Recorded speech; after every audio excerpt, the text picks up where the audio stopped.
Hi നമസ്കാരം. ഇന്ന് നമുക്ക് വളരെ എളുപ്പത്തിൽ രുചികരമായ ഒരു സ്പെഷ്യൽ ചായ ഉണ്ടാക്കിയാലോ. 3 ഗ്ലാസ് ചായയുടെ അളവിലാണ് ഉണ്ടാക്കിയെടുക്കാൻ വേണ്ടി പോകുന്നത്. ഇതിനായിട്ട് ആദ്യം ഒരു പാത്രത്തിൽ 2.25 ഗ്ലാസ് വെള്ളം ഒഴിച്ചെടുത്ത് തിളപ്പിക്കാൻ വയ്ക്കാം. വെള്ളം നന്നായിട്ട് തിളപ്പിച്ച് വരുമ്പോൾ വെള്ളം വറ്റിപ്പോകും. അതിനാലാണ് 1/4 ഗ്ലാസ് അധികം ഒഴിച്ചു കൊടുക്കുന്നത്. ഞാനിവിടെ ചായപ്പൊടി അളക്കാൻ 1 ടേബിൾ സ്പൂണാണ് എടുത്തിരിക്കുന്നത്. 1 ഗ്ലാസ്സിന് 1/2 ടേബിൾ സ്പൂൺ ചായപ്പൊടിയാണ് വേണ്ടത്. ഇവിടെ ഞാൻ 1.5 ടേബിൾ സ്പൂൺ ചായപ്പൊടിയാണ് ചേർക്കുന്നത്. ഇത് 1 മിനിറ്റ് നേരം നന്നായിട്ടൊന്ന് തിളക്കാൻ വയ്ക്കാം. അതേസമയം തന്നെ ഒരു പാനിൽ 1 ഗ്ലാസ് പാല് തിളപ്പിക്കാൻ വയ്ക്കാം. കട്ടൻ ചായ നന്നായിട്ട് തിളച്ച് കഴിഞ്ഞു.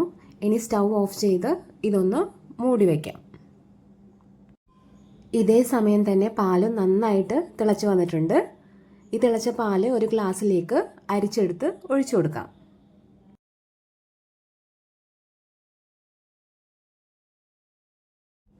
ഇതിലേക്ക് 1.5 ടേബിൾ സ്പൂൺ പഞ്ചസാര ചേർത്ത് നന്നായിട്ട് ഇളക്കി യോജിപ്പിക്കാം. മധുരം കൂടുതൽ ഇഷ്ടമുള്ളവർക്ക് 1 ടേബിൾ സ്പൂൺ അളവിൽ 3 ടേബിൾ സ്പൂൺ പഞ്ചസാര ചേർക്കാവുന്നതാണ്. ഇനി നേരത്തെ തയ്യാറാക്കി വെച്ചിരിക്കുന്ന കട്ടൻ ചായ മറ്റൊരു ഗ്ലാസ്സിലേക്ക് അരിച്ചൊഴിക്കാം.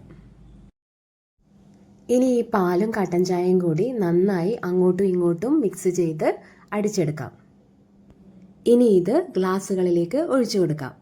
ഇതാ നമ്മുടെ സൂപ്പർ ചായ റെഡിയായി കഴിഞ്ഞു. നിങ്ങൾ ഇതൊന്ന് ട്രൈ ചെയ്ത് നോക്കണം. ഉറപ്പായിട്ടും ഇഷ്ടപ്പെടും. Thank you for watching.